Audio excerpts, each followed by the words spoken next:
momento hizo que todos en la sala del tribunal se dieran cuenta de que la víctima del divorcio era el verdadero monstruo. Historia 1.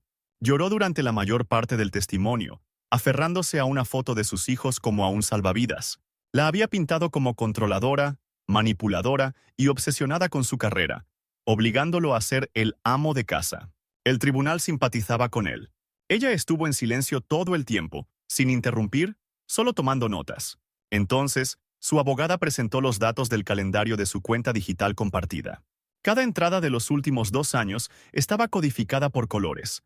Azul para sus viajes de golf, naranja para los eventos laborales de ella, verde para actividades escolares. Casi no había entradas verdes para él.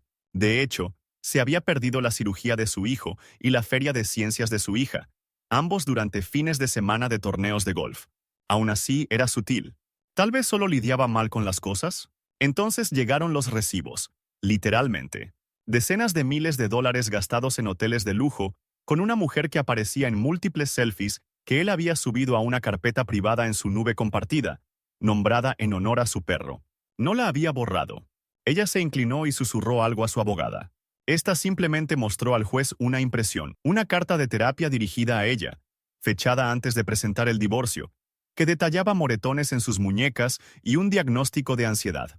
Silencio. Hasta el alguacil se veía incómodo. Historia 2. Él dijo al tribunal que ella lo había abandonado a él y a sus 3 hijos, vaciado la cuenta bancaria conjunta y huido con su novio instructor de yoga. Estaba buscando la custodia total y pensión alimenticia. El juez frunció el ceño en dirección a ella. Pero ella aún no había hablado. Cuando lo hizo, no alzó la voz. Sacó una carpeta. Dentro, un informe de los servicios de protección infantil. Fotos de moretones. Una nota escrita a mano por su hijo mayor. Por favor, no dejes que papá nos pegue otra vez. Resultó que ella no había huido. Había escapado con los niños a un refugio para víctimas de violencia doméstica, a 3 estados de distancia. ¿El dinero? Lo había usado para pagar terapia, comida y el primer y último mes de alquiler. Había denunciado el abuso. 2 veces. No pasó nada. Hasta ahora. Entonces vino el giro. El instructor de yoga. Un terapeuta especializado en traumas con licencia que la ayudó a salir adelante. Casado. Con 2 hijos propios. No era su amante, solo un buen hombre. La sala del tribunal cambió. El juez se recostó en su silla y miró al esposo devastado como si fuera algo podrido. Historia 3. Ella lloraba al describir años de tormento mental. Él era frío, infiel, la hacía sentirse invisible. Fue tan convincente que el público murmuraba con simpatía. Incluso llevó al perro a la corte, afirmando que también había sido traumatizado emocionalmente. Él no dijo mucho, hasta que llegó el turno de su abogado. Presentó como prueba una serie de grabaciones de audio, legales en su estado, del sistema de seguridad de su hogar. En una, ella gritaba durante 10 minutos seguidos a su hija de 6 años por derramar jugo. Otra la captó burlándose de la infertilidad de su esposo. Él no era infértil. Ella había dejado de tomar anticonceptivos en secreto. En una tercera, confesaba casualmente a su hermana por teléfono. Solo necesito la custodia completa y la casa. Cuando tenga eso, él puede irse a arrastrar a una zanja. Se sintió como si la temperatura de la sala bajara de golpe. El juez pidió un receso. Nadie la miró a los ojos al salir. Historia 4. Parecía un hombre roto, delgado, cansado. Alegaba que ella le había vaciado las cuentas, calumniado ante sus hijos y acusado de cosas que ni siquiera podía imaginar. Ella había solicitado órdenes de restricción, lo había echado de la casa e incluso cancelado su seguro médico. Todos estaban listos para verla a ella como la villana, hasta que abrió un archivo y deslizó una transcripción impresa de un chat, mensajes de un perfil falso de Facebook que él había creado, haciéndose pasar por un exnovio. Durante 1 año, él se había hecho pasar por este ex, manipulándola emocionalmente, tratando de que dijera cosas comprometedoras. Ella se dio cuenta cuando ese ex mencionó algo que solo su esposo podía saber. La informática forense confirmó la dirección IP. Él se quedó mirando al vacío, como si no lo comprendiera. El juez ordenó una evaluación psiquiátrica. Una jurado lloró. Historia 5. La esposa parecía frágil, siempre secándose los ojos con pañuelos. Afirmaba que su esposo era paranoico, colérico, emocionalmente distante, que intentaba destruirla con acusaciones imaginarias. Él solo dijo una cosa. Sacó un álbum de fotos. Cada página contenía una imagen suya en urgencias, con moretones. Cada página tenía una fecha y el resumen de la visita hospitalaria. Ella puso los ojos en blanco. Afirmó que él se llenaba de moretones con facilidad. Entonces vino la pieza final. Una grabación de la cámara Ring de la puerta principal. Se la veía arrastrando una bolsa de basura a las 3 de la mañana. Afirmó que era basura. La policía forense encontró la bolsa. Contenía pedazos de su pasaporte destruido, ropa ensangrentada y un teléfono que ella había dicho que él había tirado al océano. Cuando le preguntaron por qué guardó el teléfono, dijo, para probar que él era peligroso. Fue arrestada por perjurio antes de que se finalizara el divorcio. Historia 6. Ella llegó al tribunal acompañada de su pastor, varios amigos y una pila de cartas de recomendación de su iglesia. Afirmó que su esposo ateo la había abusado emocionalmente, burlándose de sus creencias, negándose a asistir a los servicios dominicales y exponiendo a los niños al pecado. Su abogada la alabó como un pilar de la comunidad. Él apenas habló. Solo entregó tranquilamente un disco duro. En él, un video oculto de una cámara tipo niñera, que mostraba cómo ella sumergía la mano de su hija en agua hirviendo después de que la niña le contestara. La misma hija de la que ella decía que se portaba mal por la mala influencia del padre. Ella gritó cuando se reprodujo el video. Afirmó que estaba editado. Pero las imágenes tenían fecha y hora, eran continuas y forensemente verificadas. Al final de la audiencia, su pastor ya se había marchado. También la mayoría de sus amigos. No fue arrestada ese día, pero nunca volvió a acercarse a sus hijos. Historia 7. Él llevaba un collarín y el brazo enyesado, afirmando que ella lo había atropellado con el coche después de una discusión. Le dijo al tribunal que ella era histérica, inestable y vengativa, y que apenas había sobrevivido. Ella no tenía antecedentes penales ni historial de violencia, pero sus heridas parecían reales. Ella no pestañeó siquiera cuando él hizo la acusación. Solo esperó. Su abogada presentó las imágenes de una cámara de tráfico.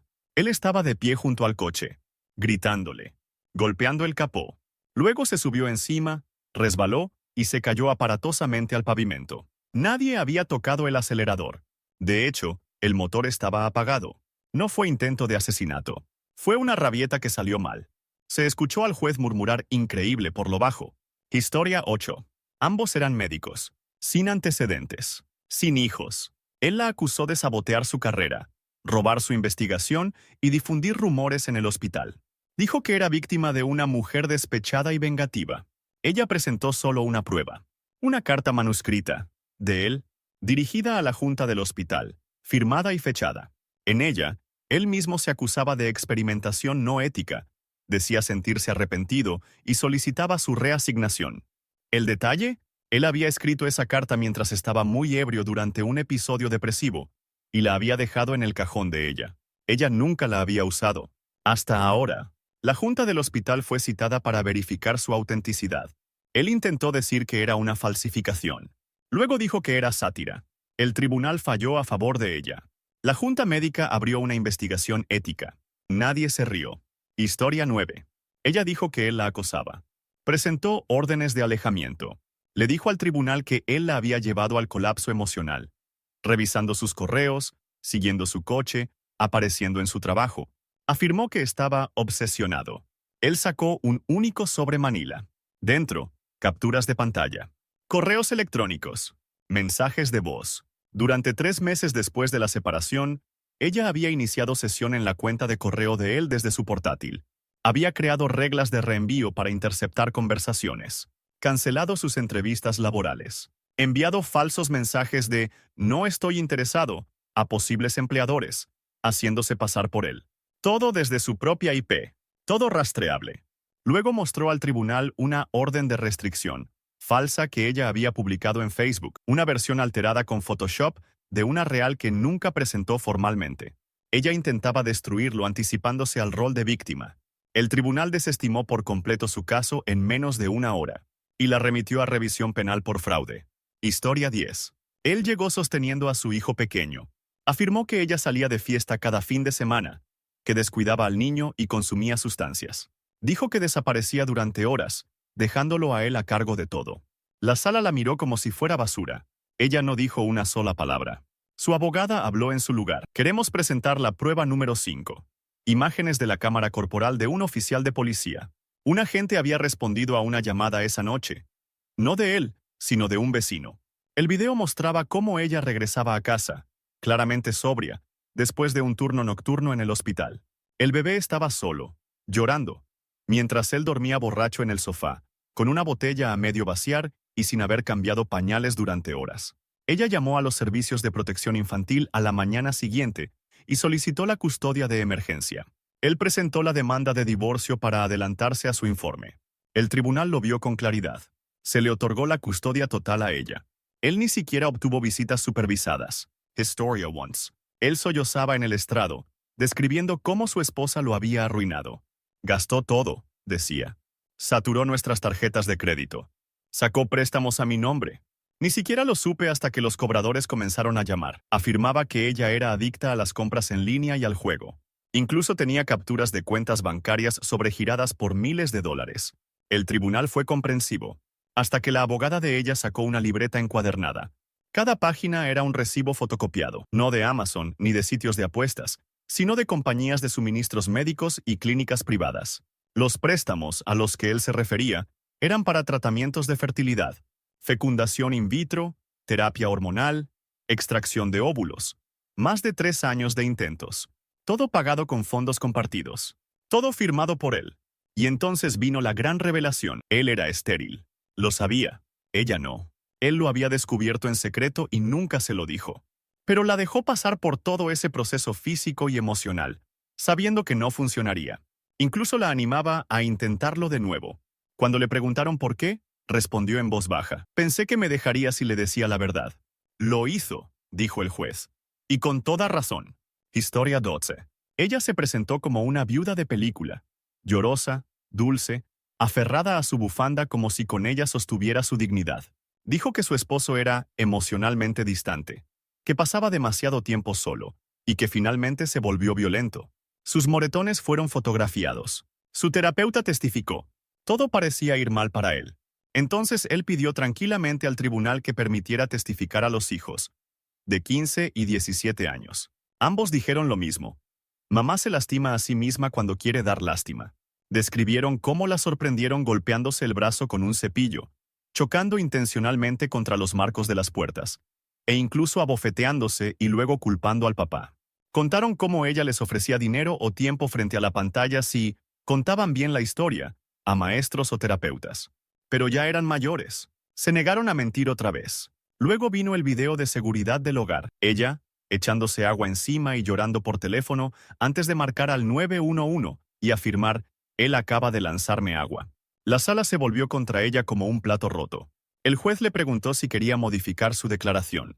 Ella solo se quedó sentada, temblando. Historia 13. Él entró con un perro de servicio, alegando sufrir trastorno de estrés postraumático tras años de tortura psicológica.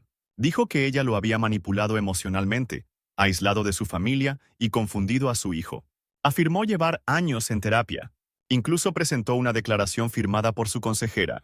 Pero cuando fue el turno de ella, presentó una laptop. En ella, 2 años completos de mensajes de texto, no solo entre ellos dos, sino entre él y otras 10 mujeres. Algunos eran sexuales, otros, profundamente manipuladores. Les pedía a las mujeres que escribieran a su esposa, haciéndose pasar por compañeras preocupadas, diciéndole que estaba loca, que era mala madre, etc. Una campaña de desprestigio orquestada por él. ¿Y la terapeuta que firmó la declaración? Subió al estrado pero con una aclaración. Él solo había asistido a una sesión, para una evaluación. No llevaba años en tratamiento, y en esa sesión intentó convencerla de que su esposa era esquizofrénica. La terapeuta calificó su comportamiento como delirante y estratégico. ¿Y el perro? Lo había conseguido gratis fingiendo una discapacidad en un registro en línea. Hasta el perro parecía decepcionado. Historia 14. Ella afirmó que él era alcohólico y que no se le podía confiar a los niños. Le dijo al tribunal que había conducido ebrio con su hija en el coche. Incluso presentó imágenes de la dashcam donde él se tambaleaba. Él no dijo mucho. Solo entregó una carta. Era de su padrino de Alcohólicos Anónimos. Fechada hacía 8 años. No había bebido desde entonces. Pruebas regulares. Asistencia completa. Luego presentó su propio video. Imágenes de seguridad del garaje. Ella había echado vodka en su bebida la noche anterior al incidente. Luego lloró ante la cámara mientras susurraba, «Vamos a ver qué piensa el juez de esto». Lo planeó. Lo drogó. Lo grabó. Todo para construir una historia para el tribunal. Cuando ella se dio cuenta de lo que se estaba reproduciendo, intentó levantarse y gritar que era falso, pero el juez ya había visto suficiente. Fue sancionada por desacato. Se presentaron cargos, y él obtuvo la custodia total. Historia 15. Él afirmó ser víctima de una mujer fría que lo cambió por alguien más rico y que intentó borrarlo de la vida de sus hijos. Mostró mensajes que supuestamente ella había enviado, insultos, amenazas de custodia, burlas por estar desempleado tras un despido. Todos la miraban como una cazafortunas sin corazón, hasta que el juez preguntó cómo había obtenido esos mensajes. Él dudó. Afirmó que ella se los había mandado, pero el abogado de ella había hecho los deberes. Esos textos provenían de una aplicación de mensajería de terceros, una que él había descargado y utilizado para fabricar conversaciones. La informática forense lo confirmó. Ningún ID de mensaje coincidía con el teléfono de ella. Incluso las marcas de tiempo coincidían con registros de GPS que mostraban que ella estaba en un avión durante algunos de ellos. Él había creado toda una narrativa falsa. Capturas de pantalla falsas, pruebas falsas, una historia completa, y se convenció de que funcionaría. No lo hizo. El juez no solo falló en su contra, sino que recomendó cargos penales. Ella ni siquiera parecía satisfecha, solo cansada. Historia 16. Ella era una influencer local muy conocida. Cuidado de la piel, yoga, tonos pastel y largos textos sobre sanar de traumas narcisistas. Afirmaba que su esposo era verbalmente abusivo, celoso de su éxito y emocionalmente manipulador. Interpretó el papel de víctima a la perfección, incluso citando odio en línea que él supuestamente dirigía hacia ella. Entonces el abogado de su esposo presentó un solo documento. Era un acuerdo de confidencialidad, firmado por una asistente de 19 años a la que ella había contratado brevemente. La asistente lo rompió y se arriesgó a represalias legales para ofrecer su testimonio, con pruebas. Expuso una historia completamente distinta. La influencer había ordenado a su asistente crear múltiples cuentas falsas en Reddit para publicar capturas editadas, generar drama y acosarse a sí misma, para luego crear contenido sobre superar el odio. No estaba siendo acosada en línea, ella era la acosadora. Aún peor, salió a la luz que su esposo había financiado toda su marca, editado sus videos y gestionado sus contratos de patrocinio, todo sin cobrar. Mientras el juez revisaba las pruebas, la sala pasó de la lástima al silencio absoluto.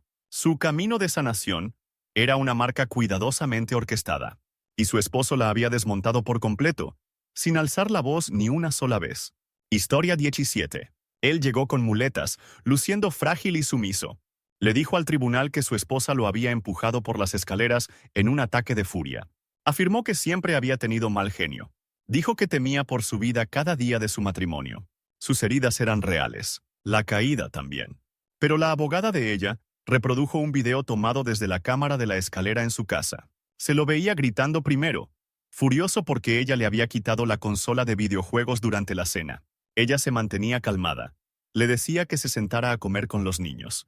Él se lanzó hacia ella, falló un escalón y se cayó solo.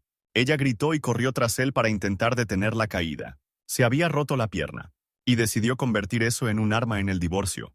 Pero el golpe final llegó cuando el tribunal examinó su informe médico. Le había dicho a los doctores que se tropezó con la ropa sucia. Cuando le preguntaron sobre la contradicción, dijo, «Olvidé como lo había dicho». El juez respondió, «No, no lo olvidaste. Reescribiste la historia para hacerla ver como la villana. Eso te convierte en uno». Historia 18. Ella dijo que su esposo era emocionalmente distante y frío, que siempre elegía su obsesión por el trabajo antes que a la familia. Afirmó que se negaba a tener intimidad y que se había vuelto retraído y robótico. Él no lo negó. En cambio, presentó calmadamente su expediente médico. Un diagnóstico reciente. Parkinson de aparición temprana. El comportamiento distante había comenzado cuando aparecieron los primeros síntomas. Los temblores, el agotamiento, el aplanamiento emocional. No se lo había dicho a nadie aún, ni siquiera a ella, porque todavía estaba asimilándolo. Luego vino el diario. Había escrito entradas cada noche, pensando que se estaba perdiendo a sí mismo. Frases como, «Ella merece algo mejor que un hombre roto», y «¿Cómo la protejo de lo que me estoy convirtiendo?». Ella nunca le preguntó qué le pasaba. Solo decidió que estaba defectuoso y presentó la demanda. El juez no le dio un sermón, pero el silencio posterior fue brutal. Historia 19. Él se sentó frente a su exesposa y su nuevo prometido, diciéndole al tribunal que ella le había sido infiel y ahora estaba lavándole el cerebro a su hijo en su contra. Afirmó que destruyó el matrimonio al huir con un compañero de trabajo. El hijo, ahora de 13 años, subió al estrado con desgano. Dijo, papá me dijo que mintiera en la corte, que si decía que mamá era una mentirosa, me compraría un PlayStation y un perrito. La sala quedó sin aliento. Su propio hijo, bajo juramento. Resultó que el compañero de trabajo infiel lo conoció después de la separación. El matrimonio terminó porque ella descubrió una carpeta privada de él con videos de vigilancia de ella, grabados sin su conocimiento, en su propia casa. Él intentaba cambiar la narrativa usando a su hijo como peón. Le salió mal en tiempo real. Historia 20. Ella le dijo al tribunal que su esposo era obsesivo con el dinero, que no la dejaba hacer compras y le exigía justificar cada dólar que gastaba. Afirmó que sufría abuso financiero. Dijo que no le permitía trabajar ni tener una cuenta propia. Entonces, su abogada mostró un video de 5 minutos. Era ella paseando por su vestidor de lujo, presumiendo cada bolso de diseñador, zapato y perfume que había comprado con la tarjeta de él. Se reía de cómo escondía los recibos y decía que los hombres nunca revisan los estados de cuenta. Lo había publicado en su Snapchat privado, creyendo que nunca se haría público. Pero su sobrina adolescente lo había guardado y lo envió al abogado del esposo con culpa. Incluso testificó. Me dijo que me casara con un rico y fingiera estar oprimida. Así se gana en la corte. Después de eso, el tribunal ya no sintió simpatía alguna. Historia 21. Ella afirmó que su esposo era peligrosamente inestable, propenso a ataques de ira, especialmente cuando ella preguntaba por el dinero. Le dijo al tribunal que probablemente tenía deudas ocultas de juego y que le gritaba delante de invitados. Parecía la imagen perfecta de una víctima, ropa modesta, manos temblorosas, secándose las lágrimas en los momentos precisos. Entonces la abogada del esposo presentó 3 declaraciones juradas, de su propia familia. Su padre, su hermana y su prima describieron cómo ella les había pedido miles de dólares, supuestamente para la renta y comida, solo para luego presumir bolsos de lujo, visitas al spa y unas vacaciones sola en Bali que costaron $6,000. ¿El golpe final? Su primera incluyó una captura de pantalla de un mensaje donde ella escribió: una vez que lo pinte como violento, el tribunal me da la casa y la pensión. Fácil. Los ojos del juez se quedaron fijos en ella por un largo momento antes de decir, quizás quiera buscar asesoría legal para lo que viene. Historia 22. Él le dijo al tribunal que su esposa era cruel y distante, que le negaba intimidad y afecto desde hacía años. Afirmó que estaba deprimido, descuidado, y que finalmente buscó consuelo en otra parte. Lo llamó un error, pero comprensible. Lloró mientras pedía perdón por la única infidelidad que admitió. Ella no habló. Su abogada reprodujo una nota de voz desde su teléfono, grabada después de confrontarlo, de manera tranquila y privada. En ella, él reía y decía, ¿crees que eres la primera a la que le soy infiel? Solo eres la única tonta que me atrapó. Luego vinieron las fotos, su ojo morado, el marco de la puerta roto, el informe hospitalario. Ella había guardado silencio porque pensaba que podía arreglarlo. Él presentó la demanda primero, intentando enterrarla con una campaña de lástima. El juez le preguntó si aún quería seguir con un proceso sin culpa. Sus ojos estaban llenos de lágrimas, pero respondió, ya no. Historia 23. Ella llegó con una carpeta llena de quejas. Dijo que su esposo era inapto como padre. Lo acusó de dejar que su hija viera películas de terror, de alimentarla con comida chatarra y de no enseñarle disciplina. Exigía la custodia total y visitas supervisadas para él. Pero entonces subió al estrado la psicóloga infantil asignada por el tribunal. Su informe decía claramente: el padre es afectuoso, atento, emocionalmente conectado. La hija expresa miedo hacia su madre, mencionando baños de castigo y privación de alimentos. Cuando le pidieron detalles, la psicóloga añadió: los baños de castigo consistían en sostener a la niña bajo agua fría para limpiar su mal comportamiento. El juez le preguntó a la madre si lo negaba. Ella sonrió y dijo: era solo simbólico. Lo necesitaba. La sala quedó en silencio absoluto.